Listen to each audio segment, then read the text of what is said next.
Hey YouTube, did you ever notice videos get better and better as they keep going?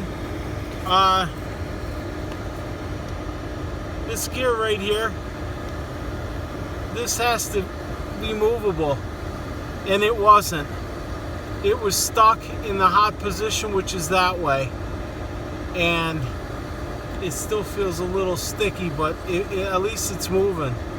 That gear, this gearbox here, actuator, will move it.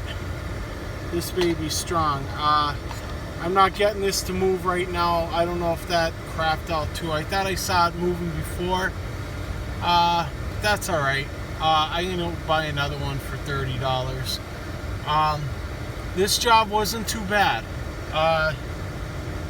What did hurt was that the door would not move.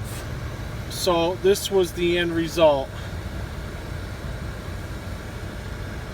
This is what you gotta do to yourself. Let's see if I turn that. Can't turn the light off.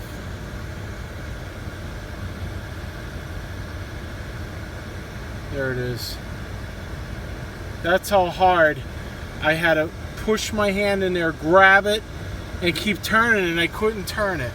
So I had this idea that I was going to turn the vents on to as high as they can go and get them real hot. It didn't work, but after a little while, I guess it got so hot in there and everything got soft, it worked. It's all done.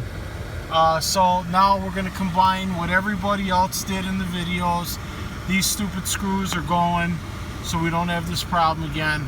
I'm probably going to go get another type of screw. I don't know if this is 8mm or whatever, but we're going to get a cap head, or we're going to get a socket head on there, so it's easier, and probably a little less on the length, because there's not like a lot of room. When you back this screw out, the tool that I used,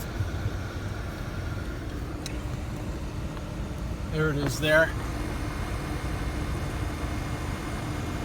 You see what I did? I took the ratchet, and there's soft copper tubing. Yeah, it's not real soft, but I was able to jam the ratchet in there and put the bit in there, and I put duct tape around the bit and I smashed it in there so it wouldn't come out.